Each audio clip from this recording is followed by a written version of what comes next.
No, it's not on anymore. Let's try this again.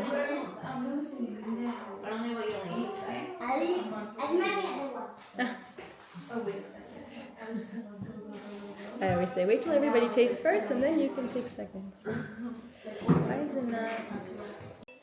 Great. Toast. Okay. Okay. Hello, everybody. Hi. Aw.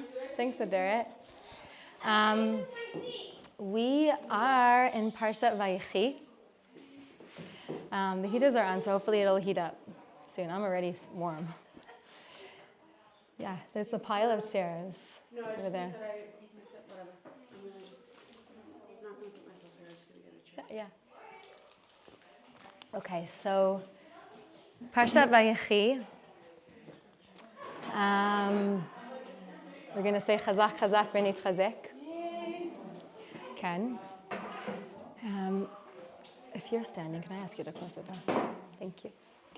And before we do that, we're going to be in our Parsha, right? We're going to be in Parshat Veyechi before we get to say Chazak, Chazak. So what can we learn? What can we bring? What can we take home with us around this Parsha?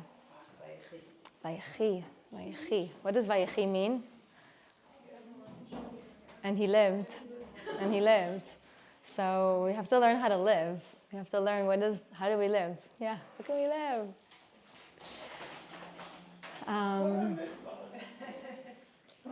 Tov.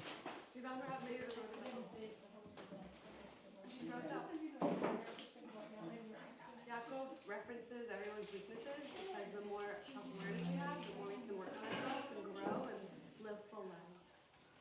Amen. Yeah, definitely kashol. I want to mention Alyssa's son, Dover ben Alyssa, for Refuah Shlema. He had surgery today. I don't know so many details other than the fact that Bisrot Tovot coming down. Okay. So I want to learn from this Sikha here. And we'll start towards the end of the Parsha and then Bezrat Hashem loop back to the opening word. There's so much beauty, there's so much sweetness to look at. It's amazing, including that beautiful picture of you holding Yomi Tiferet.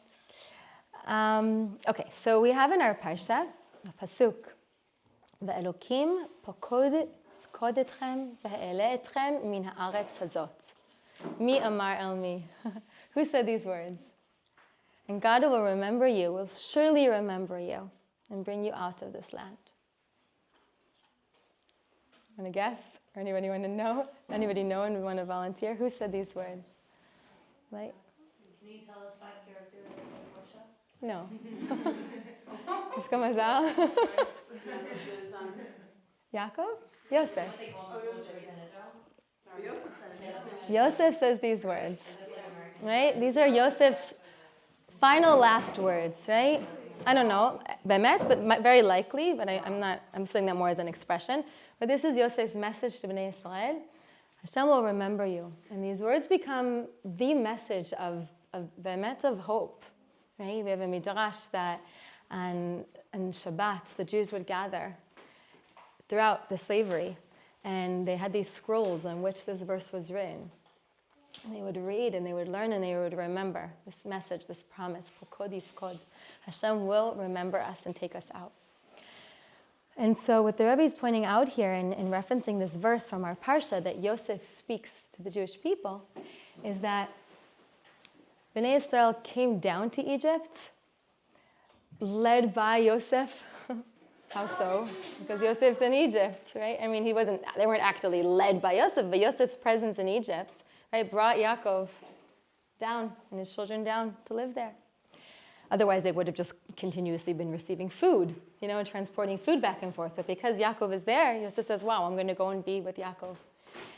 And so Bnei Israel, literally Bnei Yaakov, right, the people of Yaakov, the 70 souls all make their way down to Egypt. And ultimately that turns into Galut Mitzrayim through the influence of Yosef. And also they're the inspiration and this message of faith and of hope and of movement out of Egypt is transmitted via Yosef. And so Yosef, Tzaddik, is really here as this crucial, I don't like to say personality because it doesn't sound very religious, but it's Yosef Tzaddik who is here, right? Ushering us in and ushering us out in this energetic sense. Why? What's the connection between Yosef and Galut Mitzrayim, coming in and coming out? In other words, if you think about it, moving into Egypt and moving out of Egypt is really the two parts of the same coin, right? It's Galut and then the Geula from Galut. It's all here under the auspices of Yosef. So let's see if we can answer this question. And to do so, we're gonna have to appreciate, again, we've been looking already, but we'll re-highlight some of the points and in a new context. Who is Yosef? And what does it mean to be in Egypt? What does it mean to go out of Egypt? And if you want to learn more on the topic, you can attend Rivka Mazal's Sunday class at 10:15. Highly recommended. Highly recommended. I'm a student. Me too. Huh? What's the question? Let's learn about Yosef and understand. Yeah. His last sentence, his last words. Yeah. The word. Pokod yifkod ve'elokim and Hashem pokod yifkod etchem ve'ha'ele etchem min ha'aretz hazot. Hashem will certainly remember you and bring you out of this land. Let's learn about Yosef and appreciate Yosef's connection to Mitzrayim. Galut Mitzrayim, Geulat Mitzrayim. Okay, so who is Yosef? What is the Ma'ala of Yosef? So anybody, you don't have to, this is not like a quiz, but if you want to, because you've been here and we've been learning, if you feel like you want to throw anything out there, you can. This is your invitation. Anything you've heard already in classes about the Ma'alot of Yosef, if you want to get it off your chest and be like, I know, this is the time. If not, then forever hold your peace. Okay, so we'll continue. Sorry? Yafa. You mentioned Yosef HaTzadik. Yeah, Yafa. So,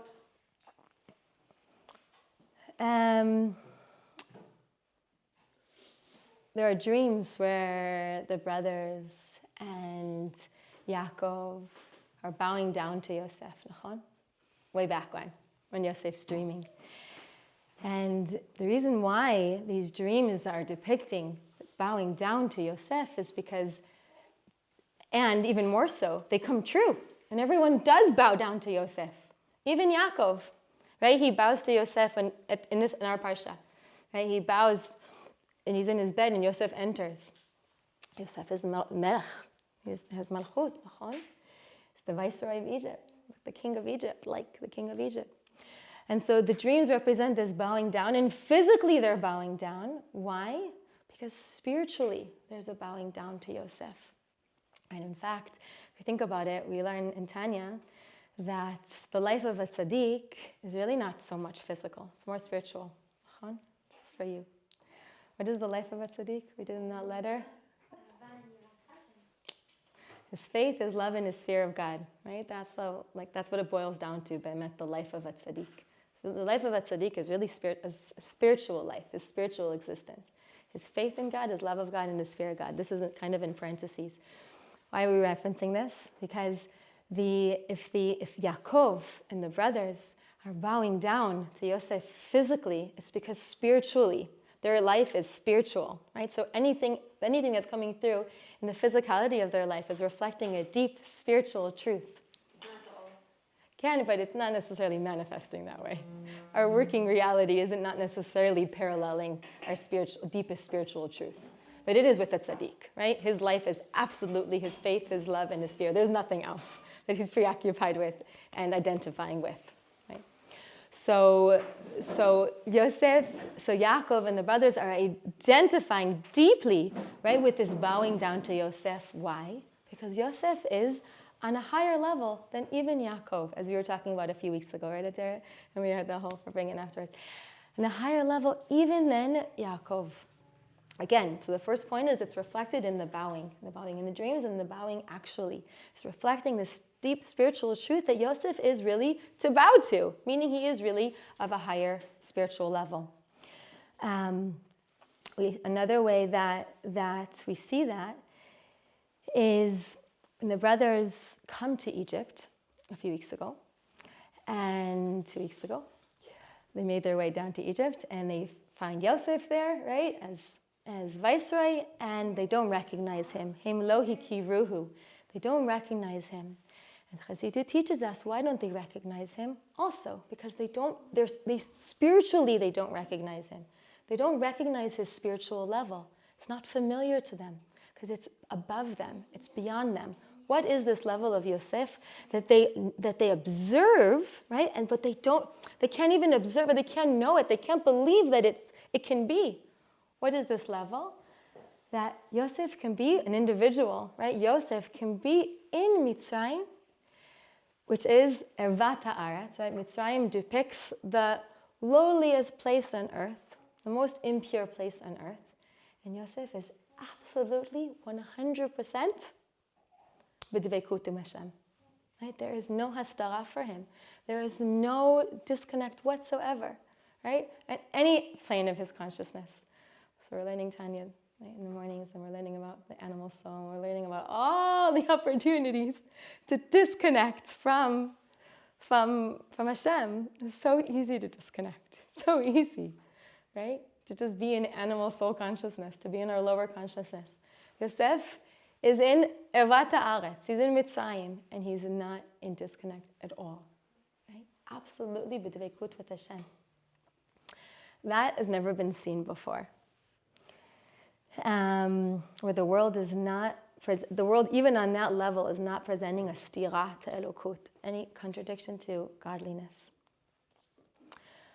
Another indication or another illustration, another reference to Yosef's level, this unique high level of Yosef HaTzadik is even further ago, Eile Toldot Yaakov Yosef. The Torah tells us that Yaakov has sons. Who is Eile Toldot Yaakov? Who is channeling? Who is the Toldot? Who is channeling? The Toldot of Yaakov are essentially his lights, his shining, right? The manifestations of Yaakov's light. That's the Toldot Yaakov. That's the Toldot Yaakov. Manifestations of Yaakov's light. Who is manifesting Yaakov's light? Eile Toldot Yaakov, Yosef. Yosef is the one who is manifesting Yaakov's light. What does it mean to channel, to emanate Yaakov's light? It means to take Yaakov's light and bring it all the way To the sugar. to the what? To sell him. Even to the place of sale, of sellings, right? To the lowest place, to the furthest place, to the farthest place, right? That's what it means to be the one who is going to bring the Toldot Yaakov down, right? So Yaakov's light is in Atzilut, and Yosef's job is to bring these lights of Yaakov all the way down to Bria, Yetzira, Asiya, and even to Egypt, right? To the lowest places. He's not connected to the physicalness of his life. He is. But he's bringing it. He is. Hi. He is, and that's what's so incredible. He's totally connected to the physicality of Egypt. He's not isolated from any aspect of Egyptian culture. He's right there in the center. And no matter where he is, no matter who he's with, he's 100%. I like that expression, 100%. Hi, Artena. He's 100%. You can move the chair anywhere you want, obviously. We can also move that pile of chairs. Whatever. Make yourself comfortable. He is 100% connected. And so what does that tell us? It tells us the fact that Yosef can take Yaakov's high lights and bring them all the way down tells us that Yosef is even higher than Yaakov. Because only that which is high can go low. The higher you are, And not get affected. and not get, and the point is he's not getting affected. If he was getting affected, then he's not channeling the light. He's not manifesting the light. It's not a success, sorry, right? Yeah, the point is that he is manifesting the crazy light of Yaakov. He is bringing it all the way down, and he can do that because he's higher. So only that which is high can go low, right? Think about ourselves. You want to appreciate somebody else and their shlichut, l'chaim. Like there are those shlochim that can really go far. Really? They can really, really go far. If they're not succeeding, then they're not succeeding. They're not shluchim. Again, I don't have anybody in mind, so I'm not judging anyone at all, right? But then they're not shluchim. To be a shaliach means that you are channeling the one who is sending you, literally bringing them to the distant places. You can do that if you're high.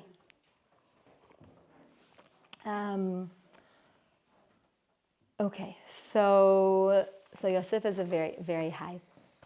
We have a pasuk from Chazal that אין אבות אלא שלושה, משהו כזה. Not quoting it, I might not be quoting 100%. Which basically means that we have how many avot? How many forefathers?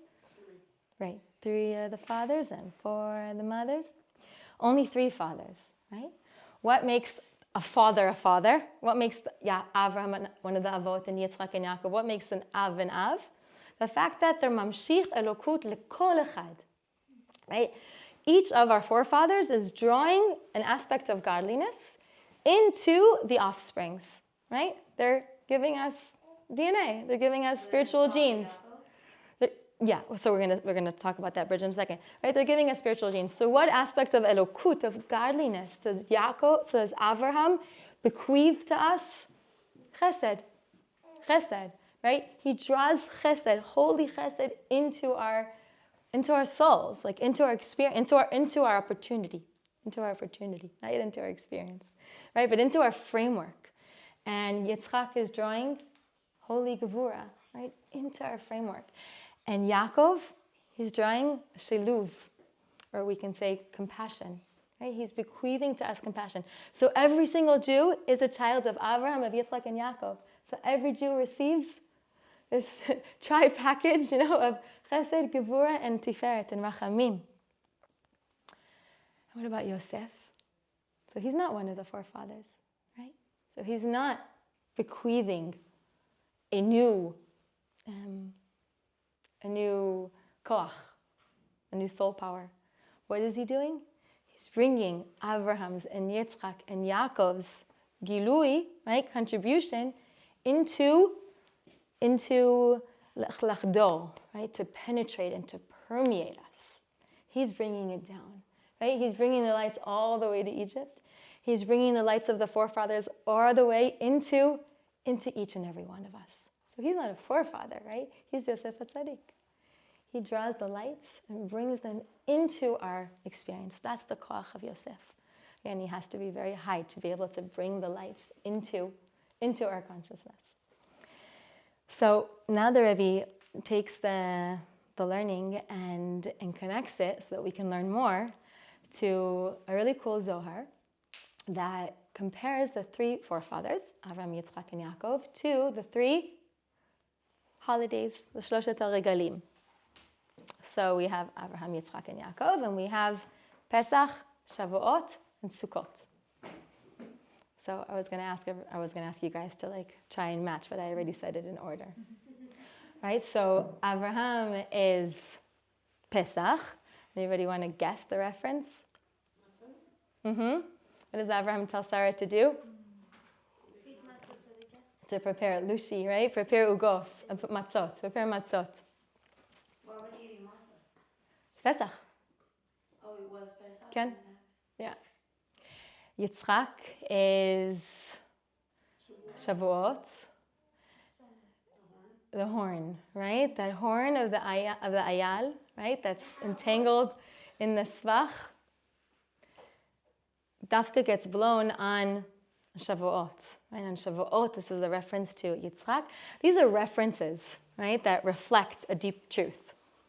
That just it's cool to appreciate the references.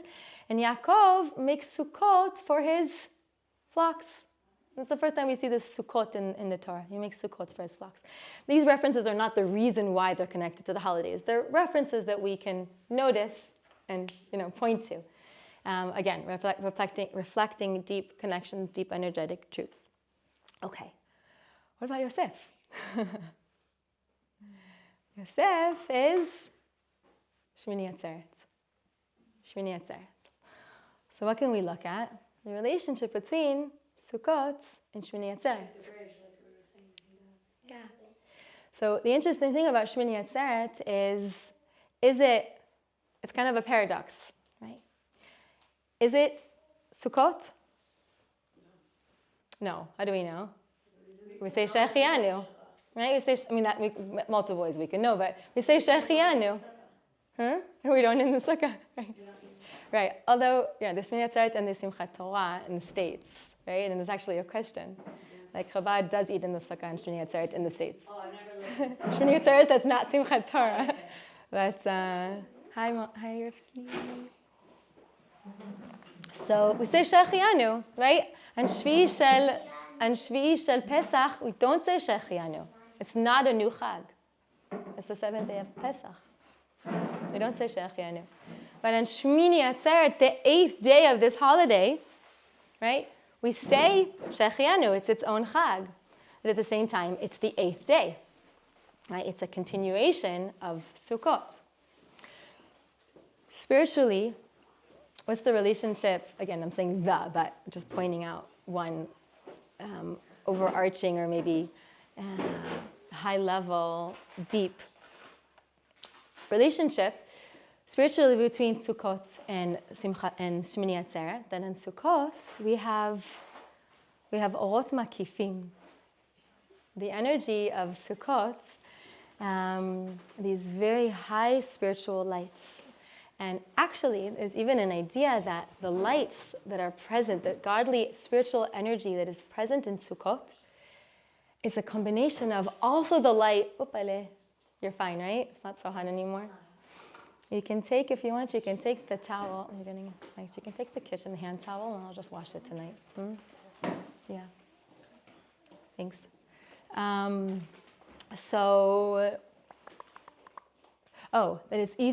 it's the light, the Orot Makifim of Sukkot are not only the manifestation of the lights of Yom Kippur and Rosh Hashanah, which we learn in Chassidut, nachon?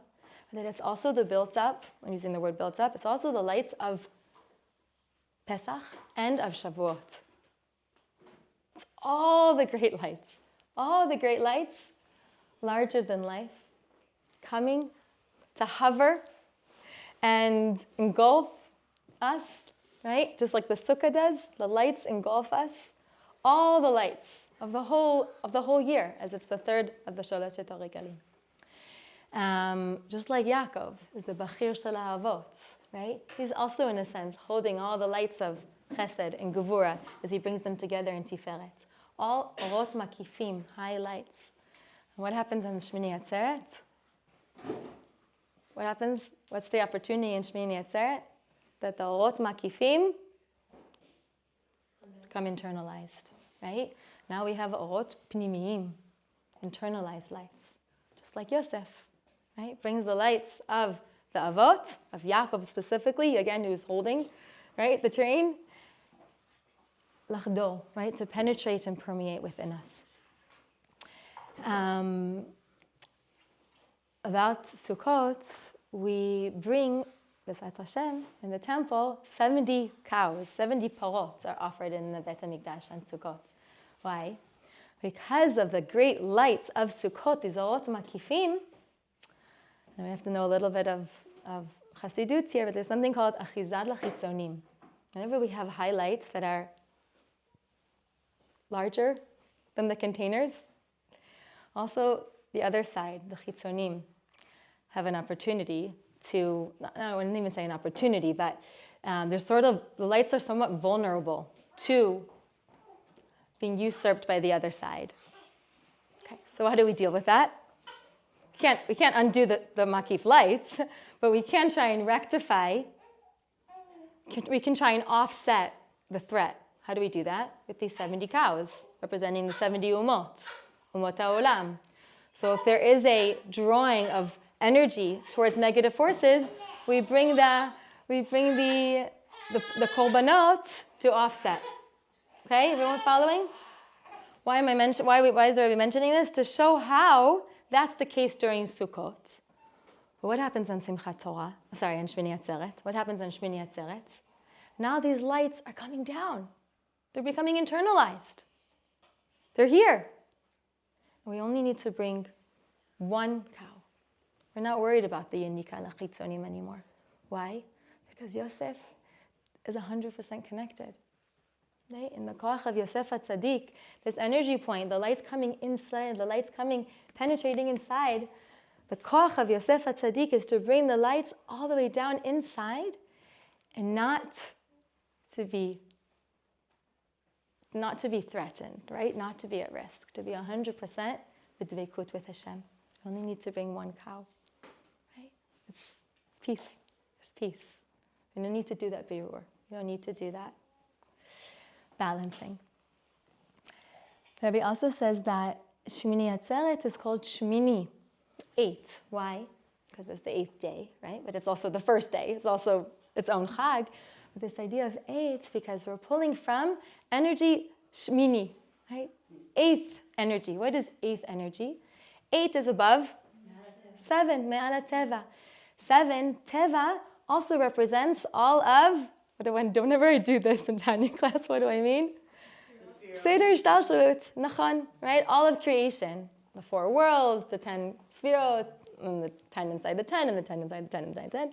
Right? All of the sfirot also are kashor to the number 7. The whole system is the system, not of 7 numerically, but 7 energetically. 7 days of the week. Creation is the system of 7. We have like Shemitah and Yovel and like Nachon. Above Seder Shtalshalut, that's represented by 8. That's Yosef. That's Shmini Atzeret, right? That's the 8th. So also the Brit Milah is on the 8th day. Also with the koach of Shmini, the koach of 8, what's happening? I'm going to read it inside. כך מוציאים גם בעניין המילה, שמצוותה ביום השמיני. The mitzvah of Milah is dafka on the 8th day. כי על ידי ברית מילה נמשך בחינת השמיני. The means of doing the Brit Milah, the mitzvah of Brit Milah, we get to draw down this energy of 8. Right? The energy of Shmini Atzeret, the energy of Yosef HaTzadik, this energy of beyond Ishtalshalut, beyond creation. Draw it down. Shehu lemala mishtalshalut, v'zohi nitinat koach. Drawing an energy from above Ishtalshalut. What's so amazing about that? Why is that so shaveh? So shaveh. Why is it so worthwhile? Why is it so opportune? Because with this energy that's above Seder Ishtalshalut, it's kind of like the magic number. Isn't that like 8 is the magic number? Is that a song or I just make it up? It is, right? There's a magic 8 ball. Thanks. No, I don't know where that just came from. Somewhere. It doesn't go away. The songs, the impressions of songs. Right, it's also the magic 8 ball. Yeah. Maybe that's why it's the magic number. I don't know. But this is why it's the magic number. Right? And by the way, I was looking because I wanted to reference. Yeah, thank you so much. I wanted to reference this page on my notes so we could read it inside. Guess what page number it is? So cool. Yeah. Couldn't believe it. I wonder if anyone ever noticed that before. I'm sure people have noticed it. Yeah. Hashgacha Pratit. This is on page 88. 88. So, okay, so above Seder Ishtalshalut, why is that the magic number, right? This 8. Because within Seder Ishtalshalut, we have what's called midah v'hagbala. We have order, right? We have linear movements. And every movement is organized and methodical and thought out and anticipated and participated, like precipitation. It's like thank you, precipitated. And premeditated, right? No, I'm making up a word. Like, yeah. Okay, whatever. But above Seder Ishtalshalut, there isn't that. There isn't that same orderliness, right? Same linear nature. It's quantum, right? There's this opportunity to leap, to expand, to bridge opposites, right? To synthesize components that are not necessarily compatible. Can work together beyond Seder Hishtashlut, where paradox is. And so what is the key to the paradox here? That we're bringing high lights all the way down, integrated, right? Again, going back a second to Shmini Atzeret. High lights, the lights of Sukkot, the lights of all the Chagim, integrated, right? That's wild. How did that just happen, right? Again, from a koach that's beyond Seder Hishtashlut, from a koach of Yosef HaTzadik, from a koach of this eight factor, right? This what number 8 represents. It's beyond Teva. It's beyond Seder Hishtashlut. So again, going back to the paragraph I wanted to read, the Brit Milah is on the 8th day. Why? Because they're drawing down the 8th, this element that's called 8, which is above Seder Hishtashlut, and it is an etinat koach. It brings about an empowerment. The Brit Milah, in its 8thness, right, and it's above Seder Hishtashlut-ness, brings about an empowerment להמשיך את המדרגות העליונות בקדושה, שהם למעלה מעולם, כתר שלמעלה מהשתלשלות, ולהורידם ולחברם עם יסוד סיום הדגופה. To bring the highest lights from Keter, from way beyond, all the way into the body, right? The body of the Jew, all the way down. Mamash, right? The body becomes holy forever. Right? David HaMelech is in the shower and all of a sudden he gets frightened that he's naked of mitzvot, and then he remembers his Brit Milah and Hakol Beseder. It's a kadosh. It's a kadosh. Right? It's crazy. He remembers the Brit Milah itself, or he remembers that was Brit Milah? I think it's one and the same, because the Brit Milah is mamshich. Right? If a person doesn't have a Brit Milah, are they, chas v'shalom, are they only in violation on the 8th day? Or do they continue to not be mahul? So in a certain bechina, every Jew is mahul just because they're a Jew. But it's complicated. So it's kedu, right? That's why we have in the Torah, right? Taking a vow, like to put to sim yodech tachat yerchi, like to put the hand. Also in our parsha, right? I was also thinking about that, but also in our parsha, Yosef has to take an oath. Because by the way, at that point there was nothing else. There's no dvar mitzvah. It was the only thing that was able to like hold the mitzvah. Ken is the only mitzvah. Right? Everything else all the other mitzvot are not mitzuveh v'oseh. And so and also not done in the same physical way, right? How do the avot do the mitzvot? Anyhow, that's another question, right? But the mitzvah of Brit Milah, they're received as a tzivui. Avram receives as a tzivui, and he performs the mitzvah of Brit Milah mamash physically. Right. How did he know after? Well, he did for Yitzchak at 8 days. Yeah. Suppose a tzaddik lives in his 8thness, and that's very appropriate for tzaddik. I want to continue the sikha and then write it down so you don't forget. Okay? Because we're gonna uncover more details as we stay in the motion of the sikha. I know it's a good question. Don't forget it. היינו שעל ידי ברית מילה נזדכך גם כל הבשר הגשמי של האדם ומתאחד עם הקדוש ברוך הוא בברית עולם. And what's actually going to happen even more than this? Not only is the Brit Milah kadosh, we have a resident bacher in the classroom. Not only, I'm talking to girls, but actually, Yikutiel, thanks for showing up. Not only, right, kadosh, but also that the whole body is going to become kadosh. Again, as we're learning in Tanya, mamash in these chapters, the body becomes a chariot for kedusha every time we do a mitzvah.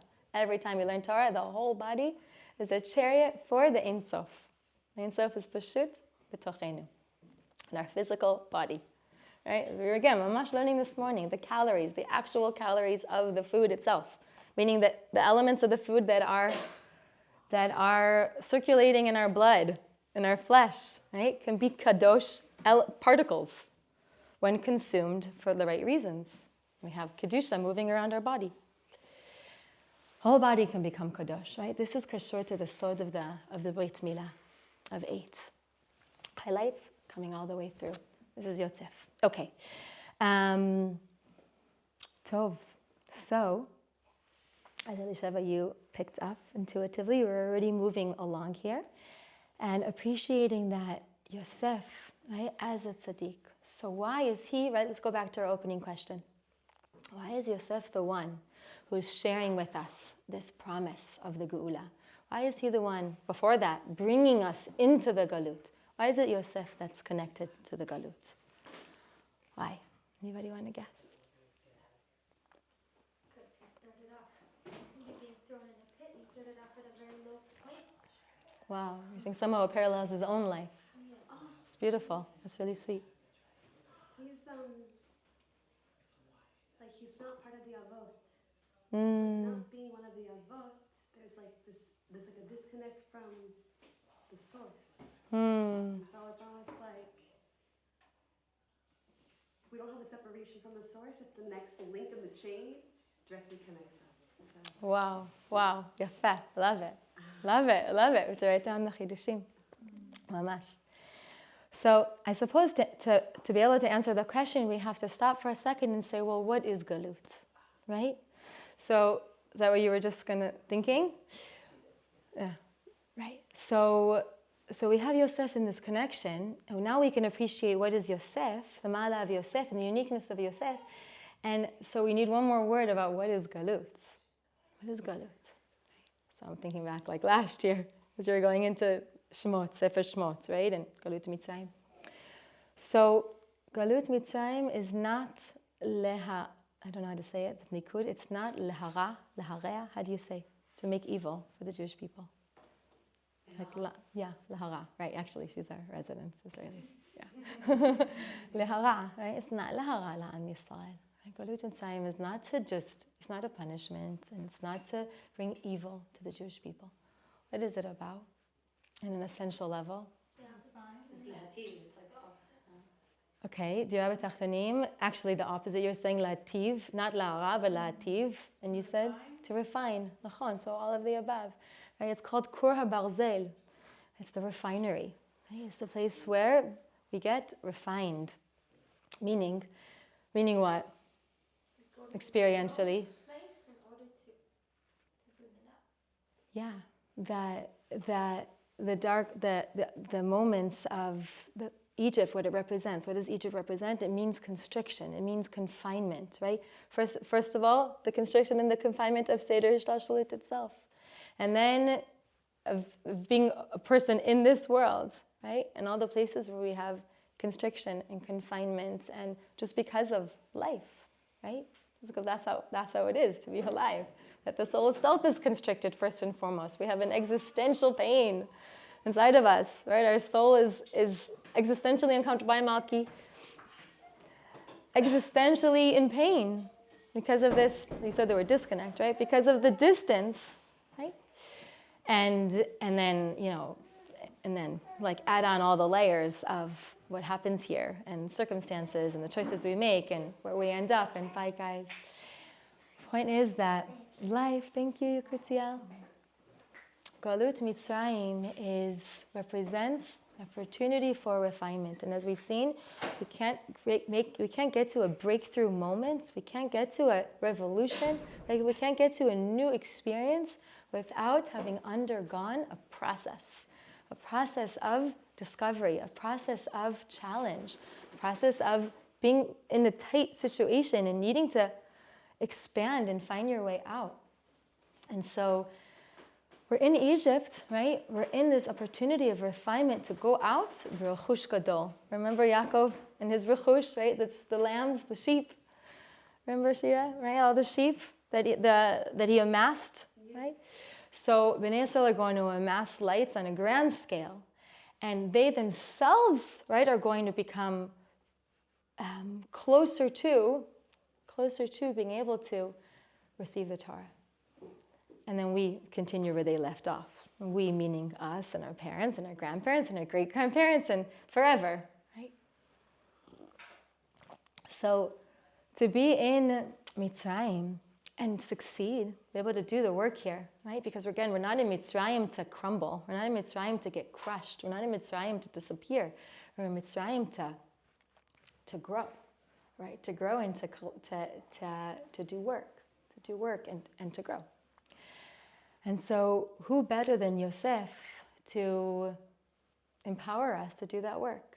Right? Yosef is the one who is above, and because he is above, he is able to come down, right? He's able to come down. He comes all the way down. Comes all the way down and brings the lights, the highlights that we all need, Avram, Yitzchak, Yaakov, all the way into the experience of each and every Jew. That is the koch of Yosef, right? That is the light. That is the life of Yosef. That is the light of Yosef. This unstoppable, unbreakable connection, right? Connection to Hashem no matter where we are, no matter what it looks like. The opportunity to be there and succeed, right? To be able to get that rechush, the koach of Yosef. Okay, there's more to say in the Sikha, but I want to take your question now. Yosef had said deep. So deep is able to do this work. Yeah. I'm just trying to take away. Yeah. To bring it home. He's giving us the koch for us to do the work too. We're not tzaddikim, right? So I don't know if it was hard for Yosef or not, right? Meaning, we do know that, I'm just going to take your question, but now I want to share another point so I said, I don't know if it was hard for Yosef or not. Was it hard for Yosef to be Yosef HaTzadik? I mean, this is a big act. He has a big soul, a very high soul. What is that like for him? So I don't know. We do know that that there's a moment where he doesn't manifest the height of his soul, and he gets punished for it. What is that moment? When he asks for help. Yeah, when he asks the butler to remember him. And what is he doing? He's simply making kelim in this world, right? What every good Jew is supposed to do. Right? The Torah tells us, do your work, 6 days shall you work, and on the 7th day you should rest, but 6 days you should work. Why work? I mean, the blessings come from God, because Hashem wants us to work and create vessels for the blessings to come through. But he asked him twice. That was the issue, no? It wasn't that he asked him once. He wasn't punished for the asking the first time. He was punished for reminding him. Manyan. I didn't know that. No? I don't know. Yeah. That's what I learned, though. Interesting. It's because he mentioned it again, and then there were 2 more years of prison. Wow, they asked twice. For that lack of Wow. bitachon. Manyan. So the Rebbe doesn't differentiate between asking once or asking twice. Shouldn't have asked at all. Yeah, shouldn't have asked at all. Why not? Because he's not a soul from Hishtalshalut. Yaakov could have asked. Yitzchak could have asked. Avram could have asked. And ordinary people can ask. We're not Yosef HaTzadik. But we have this force that's giving us koch to be able to be in the difficult moments and have bitachon. Yosef's bitachon that's shayach to him is not even to make kelim. That's the high level of Yosef's soul. He doesn't have to even make kelim. And also Hashem acts with him in a way that's extraordinary. That pit that he got thrown into, we were talking yesterday, I think, about aguna. Yeah. God forbid a woman who doesn't know where her husband is, she can't remarry because a woman can't marry 2 men, can't be with 2 men, right? So there's a halachic discussion. If a man is known that he fell into, God forbid, that he fell into a pit with snakes and scorpions, but we don't know anything else, just that he fell in, can she remarry? The answer is yes. Because a pit of snakes and scorpions is lethal, deathly. There is no coming out alive. And Yosef does. Right? He gets thrown into the pit of snakes and scorpions, and he comes out alive. The Rebbe actually connects in the end of the Sikha. He talks about the Rebbe Arayatz, his Rebbe, right? The Frierdiker Rebbe, whose name is Yosef Yitzchak, who's also the Ushpizin of Shmini Atzeret, because we have Ushpizin and Ushpizin, and they come together holding hands, the Hasidic Ushpizin. Right? So the Baal Shem Tov and Avraham, our buddies who visit us on the first night of Sukkot, who lead the way on the first night of Sukkot. And you have Yosef HaTzadik and you have Yosef Yitzchak Shneerson, the Frierdiker Rebbe. And the Rebbe talks about how his father-in-law, the previous Rebbe, is holds this paradox. And one of the nikudot that the Rebbe mentions that he wants us to follow, dafka, to empower us to be like Yosef HaTzadik, to be like the Frierdiker Rebbe in the ways that we can, is on the one hand, he's teaching the deepest chassidut, the deepest ma'amarim, high level soul. At the same time, he's occupied with what? Making sure, b'mesirut nefesh, mamash, like literally, that himself and the Chassidim are teaching Aleph Bet to the children in the Soviet Union, right? Teaching them Aleph Bet. The most down-to-earth, simple activities of what does it mean to be a Jew, he's on it. He's on it. Risking his life, he's on it. Deepest plane, most grounded, earthly, mundane seeming, but yet Jewish reality, and combining these two places, right? Being so high, in Dafka, the higher we are, the higher we stretch, right? The more we expand, and the higher we place our antenna, if you will, the more we can actually go out there. And that's really the end of the Sikha, is an empowerment to go out there. We have the koach of Yosef. So if we have the koach of Yosef, not because he's one of our avot, but because he's Yosef HaTzadik, and he's drawing all the orot and bringing them inside of us into our nefesh, spiritually speaking. That means that we can also go out there, and we have to. So I feel like we have to go out there, because it's not for no reason. It's a build-up. It's not for no reason that we're pumped, with all this koach. It's so that we can not be afraid. We cannot be afraid. We can also deal with our own stuff, not be afraid of our own stuff. But especially and particularly, that they're saying not be afraid to, I'm using the term not be afraid, and I'll tell you why in a second, to go out there and to go far. And I was thinking about it this morning, like for everyone to think, can they go further in any regard, right? But I was thinking specifically, because that's how the Sikha closes, or leaves its echo, right? Is we don't say Chasal Seder Pesach. It's never over, it's never closed, but it leaves its echo, right? How can I take the light that I have, right? The light that I'm privy to, and extend it a little bit further, right? I think about. But how? Through Yosef? You said something The like... koach is through Yosef. Right, but how do we get his koach? You do. You do. You have it. It's built in. But you said something of how to get it. Something that I said... What did you say? Maybe I said the more we extend, the more we. What do you mean by that? Well, Yosef, he has a high level soul, and he can go, because he has such a high soul, he can go so low, and he can bring the light so netherworld, he can bring them so downward. So I feel like if we want to be able to extend our light, which is us being in chesed, for example, right? We want to be able to extend our light. The higher we reach, the more kinetic energy. The more we can extend, right? And higher we reach is our higher potential self. Actualizing, yeah. Through learning. Learning is always a starting point. Yeah. What we learn to do. We learn to do, right? We learn, yeah. Like you're saying that that space or whatever, how high and how low, what, for example, his life, where was the low that he reached? Yosef? Yeah. So physically, he was in Egypt, right? That's how he started. Just his life story, that he's in Egypt, and it's not stam that he's in Egypt. He's in Egypt, and he's 100% b'dveikut with Hashem. That's Yosef. That's what puts Yosef on the map, right? And it's that koach that the brothers have never seen before. They don't recognize him. I don't think you were here still when we were. They don't recognize him because they've never seen a soul like that before, that can go so low physically into the ervat haaretz, the lewdness of the world, right? And maintain a connection 100%. Wow. Okay. And yeah. Is there a point where it describes Yosef as Metaltalin Sarai? Yeah. And because of that, Hashem's like, you're sitting there being Yeah. vain and Yeah. your hand, you stand Potiphar as well. Yeah. You said that before when you said, Yeah, is there a was the moment? that Yosef Yeah. was punished. Yeah. Like that's what came to mind. Yeah.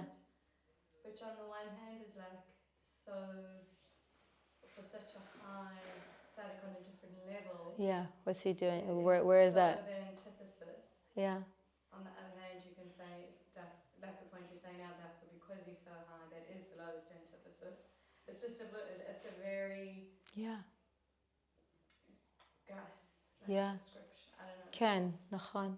There is I'm only thinking about one nekuda, that Yosef's beauty, I feel like I learned around that point that this engagement with himself and his looks represents, first of all, the looks represent his spiritual perfection, and the engagement with his appearance represents him doing spiritual work on himself, because Rabbi says we can't really go out and influence another if we're not working on ourselves. You might try, and you might succeed some of the time, but you won't succeed all the time, or as much as one would if they're actually the real deal on the inside. So that has to do with him, meaning maybe there's more to understand about that. But still, we can't forget the pshat. But I don't know. It's a good point. Can I share something? Yeah. I heard about that. Yeah. I heard that Leah had 6 of the Mm-hmm. right? Mm-hmm. So, and Dina, right? Yeah. So she actually, okay, this is like what I heard from my rabbi, was that she was pregnant, but it was Yosef, and she wasn't supposed to have another boy. So in the womb, Hashem made a miracle that Yosef became Dina. And because of that, to balance the energies, Dina had more masculine energy. And as a result, Yosef had more of this feminine energy because it had to stay balanced. And that showed in Dina's life in her going into Shechem alone. And then in Yosef's life in the more look-oriented stuff. So I thought that was crazy when I heard it. Wow. Yeah. Thank you for sharing. I've never heard that before. Just to build Yosef gets Shechem as his gift from Yosef. Yosef gets as his gift from Yaakov. Yeah, this double extra piece. That's why he has Shechem, because they conquered it. Around Dinah, story of Dinah. Yes, thanks for sharing. So, everyone, any other questions before we do a little more?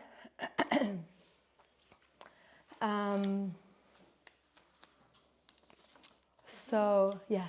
Connecting to Lisa before that, galut is, you can only do it, we have to refine ourselves. Yeah. Hebrew, we talk about, we have a load is to discover, and galut is epiphany. Yeah, fair. Yeah. It's very associated with something that's very positive. Okay. The galot has to be to reveal, but Right. something that's very opening, discovery, something that's very fruitful. Ken? Yeah. Right. There's two parts to Yosef's story, and it's represented by his 2 sons and their names. Menashe, right? I will not forget my father's home. I will not forget my father's home. It's almost like holding on and not getting too present in Egypt, right? And then Ephraim, right? I will be fruitful here because of the place that I find myself in, right? Because I'm in this awful place, I will be fruitful. Dafka the challenges, Dafka the place itself, as I shine my light here, as I am here and I'm engaging, right? I will be fruitful. Yeah. Okay. We'll see how we can do on that. Okay, so I want to come back to the opening word of our parsha, also the name of the parsha, Veyechi. So Veyechi is, and he lived, right? And Yaakov lived 17 years in the land of Egypt. And the question is what? Yaakov lived 17 years in the land of Egypt. And the Balaturim says that he lives his 17 best years in the land of Egypt, right? 17 is Gematria Tov. Yaakov's Tov years, his good years, his best years, he lives in the land of Egypt. Right? And that's what Masadik says, how can it be? How can it be that Yaakov lives his best years in Egypt? He came from Eretz Yisrael, right? Lauren, Asur, Nachon? You're going to get a call from Lauren. Ma pitam, not only are you living out of Israel, but your best years? So it's the same story, right? It's all one idea. It, meaning Torah, meaning Yiddishkeit, right? It's all one idea. When is a Jew alive? When are we Vayechi? When are we living? When is the soul most actualized? When it is wherever it needs to be, right? If it needs to be in Israel, no, okay.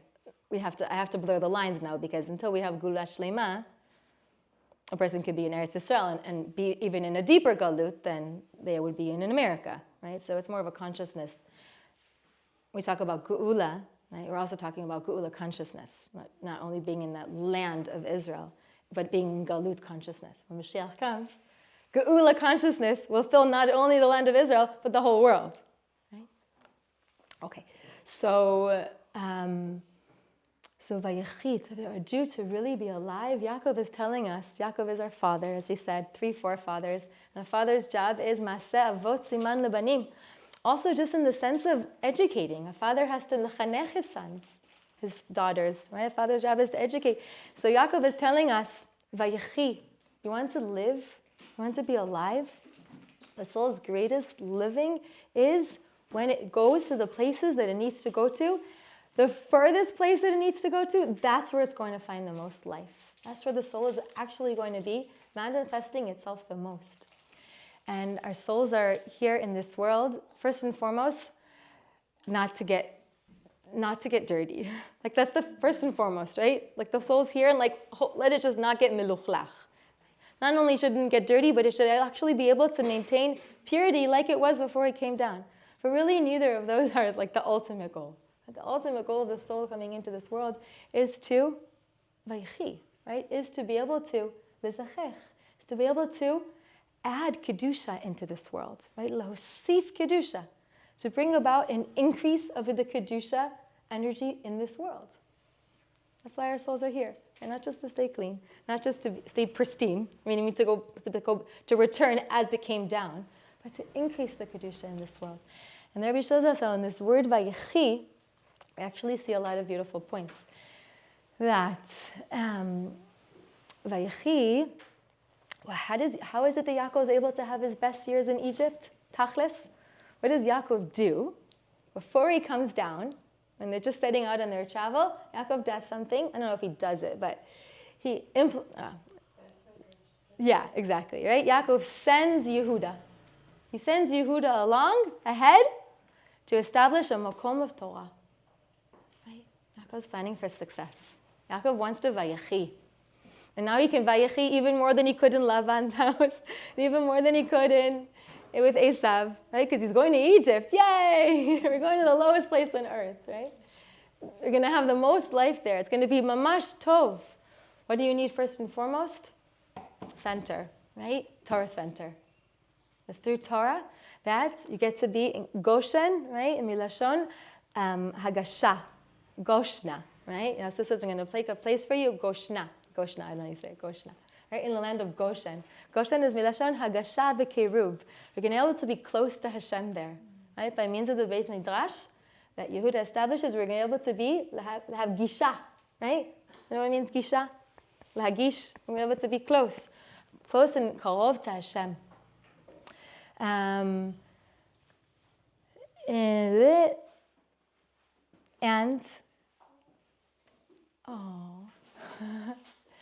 We're going to have, so we need Torah. But it's not enough. It's not enough to have Torah.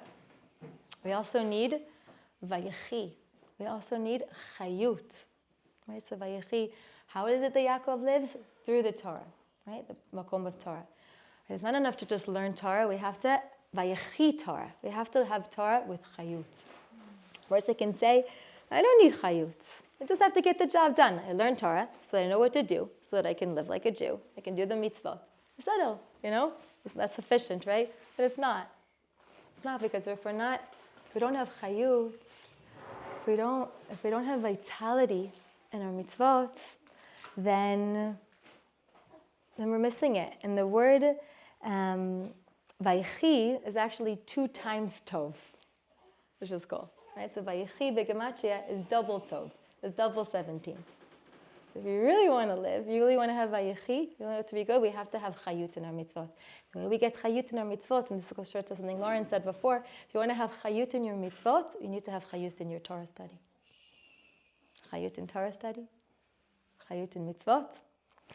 And that, another point is that it starts with a vav.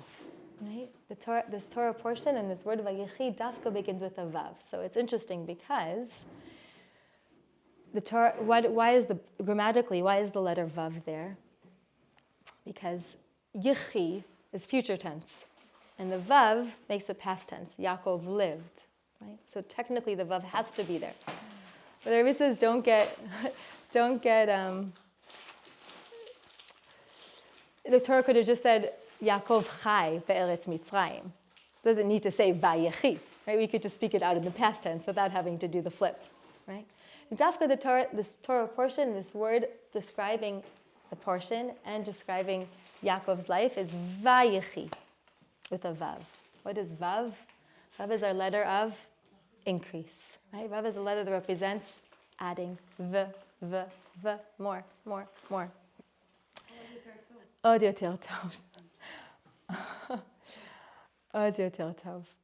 Apparently, I am saying apparently because I didn't read or hear it myself, but Rav Ginsburg said about that song, better to say sheyeh od yoter tov instead of saying sheyeh li od yoter tov. Because it's not, we're speaking about our own tov, it's a pachot einyan. Sheyeh yoter tov.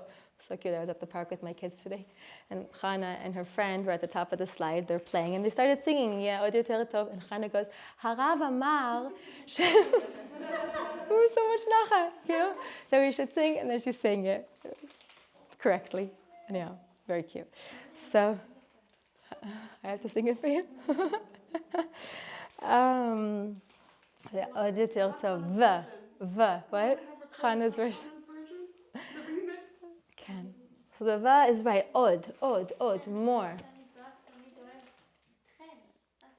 Nachon, otanu, all of us, mamash. So the vav represents adding. The Rebbe says a person can ask the question, like, okay, so I have to appreciate the vav. Okay, hold for a second. A person can ask the question, okay, so I want to do Torah and mitzvot, so why does it have to be so hard?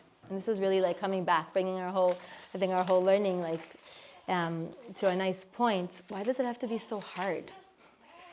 You want me to do Torah, so make it easy for me. Like Beseder, here I am, hineni.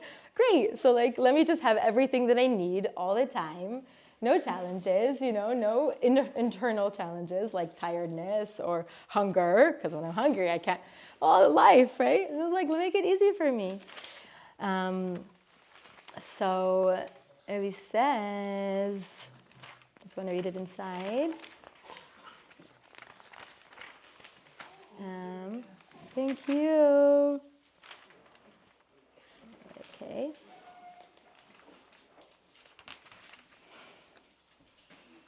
Ken. So here we come back to our same point about why do we have to go down to Mitzrayim? Right? What is the whole inyan of Galut and Geula? What is the whole inyan of Mitzrayim? The Mitzrayim that Yosef is empowering us around, right? Why? Why does it have to be hard? שכל הכוונה של ירידת הנשמה למטה היא להבקיע ולבטל את ההעלמות וההסתרים. It's all about interfacing. Hi, Muni. It's all about interfacing with the hastara. It's all about interfacing with the darkness, right? Not staying beyond the darkness. So mamash encountering it. As everybody in their capacity, in the way that's matim for them, for their soul. And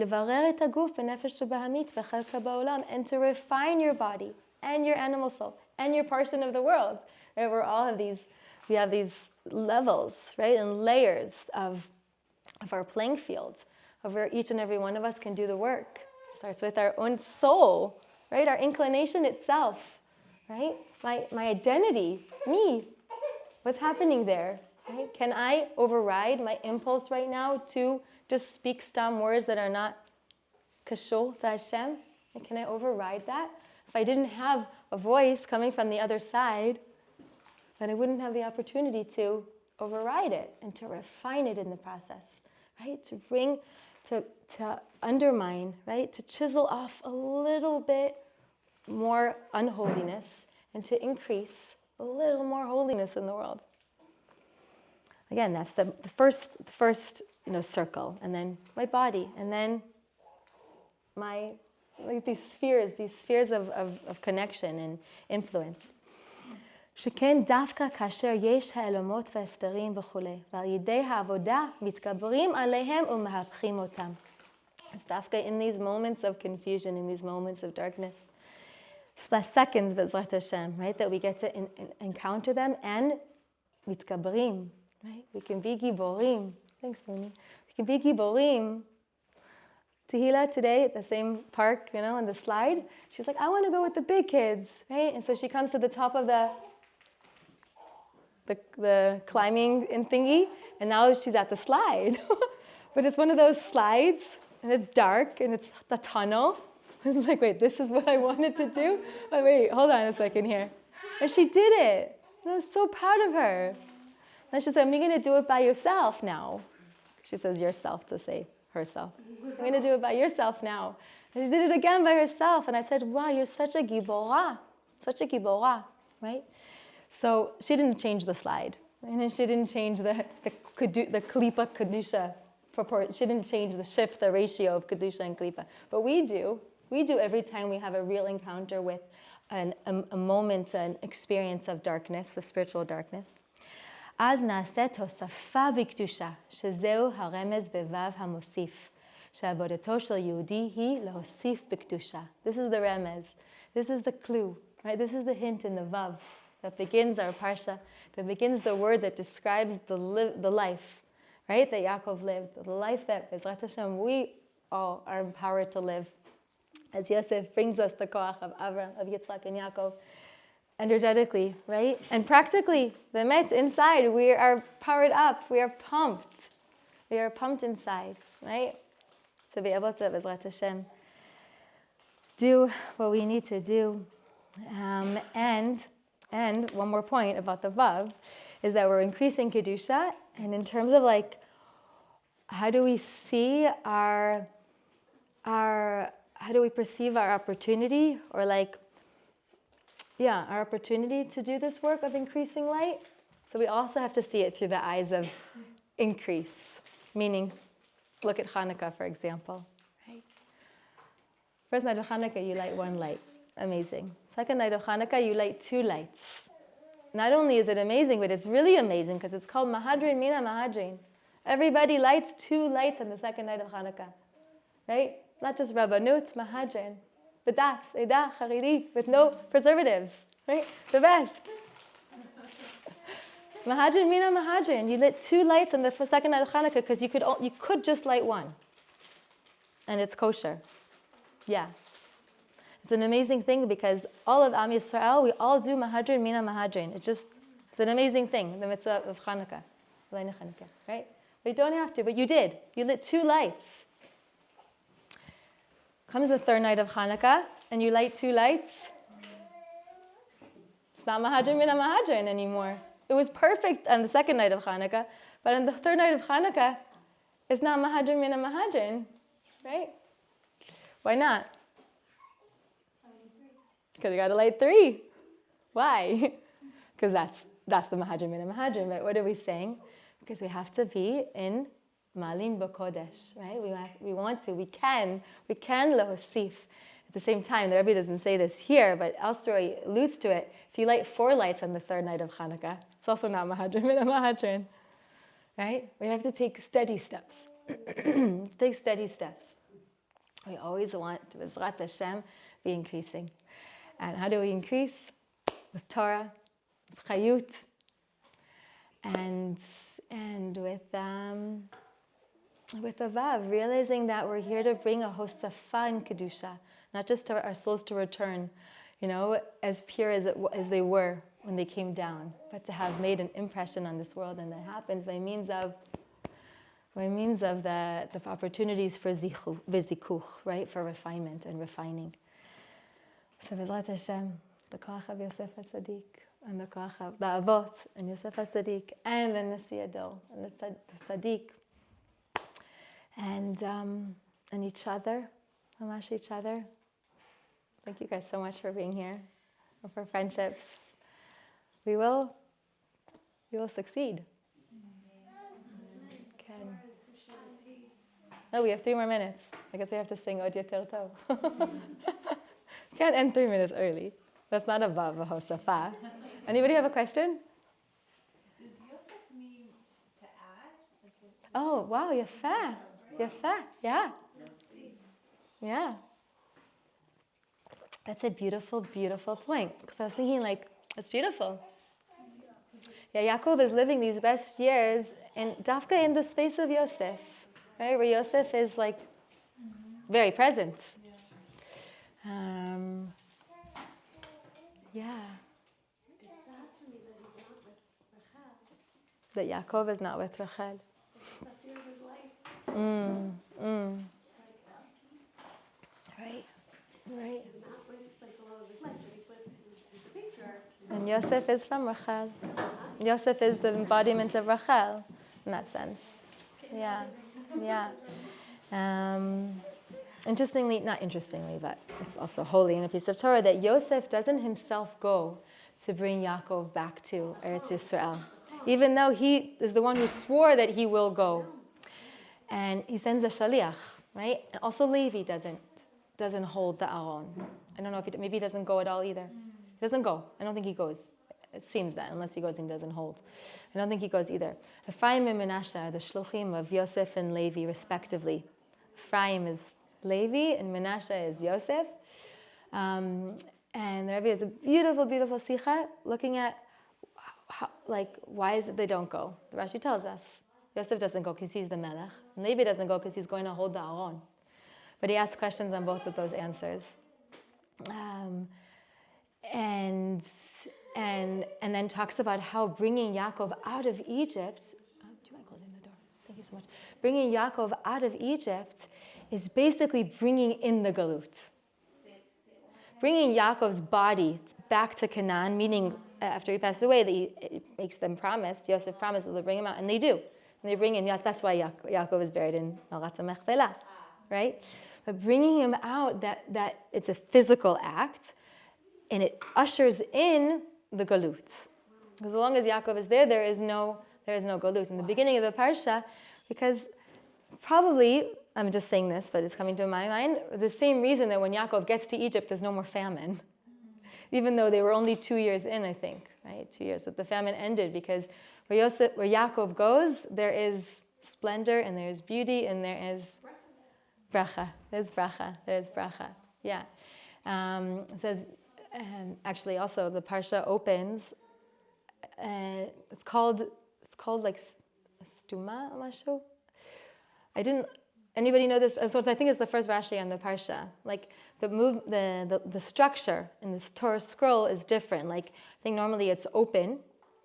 Like the parshiot break. There's space in between the parshiot, I think, right? But here it's closed. It's called that's closed. I think what that means is that it continues from the parsha before. I think that's what that means. I learned and I was like, okay, note to self, actually understand what you're reading. But I think that's what it means, simply. So Rashi asks why. And the answer is because as Yaakov passes away, the eyes of Bnei Israel dim. Like galut kind of sets in. Doesn't actually start, the servitude doesn't actually start until Levi passes away. He was the last one to be alive of the tribes. But it already sets in. And so, but Yaakov's still he passes away, he's still in Egypt. It's really when they move him out that he's out. In other words, Yaakov's presence is out and the galut steps in, seeps in. And so Yosef and Levi are both connected to Geula consciousness, as we just described about Yosef. He is the Melech of Mitzrayim. Right? And Levi, he's going to hold the Aaron, he's going to hold the Torah, he's going to carry the Torah that brings shalom. There is no galut in the Torah. It's revelation of Hashem, right? It's bringing the world also to reflect Hashem as we learn Torah, as we do mitzvot, as we just described. That's the berur. So Yosef and Levi, they can't bring Yaakov out because They can't be, they're not in the galut in that way. At the same time, they send shluchim. Why? Because the whole experience of being in galut has two parts to it. It has Yosef and Levi, who are one step above.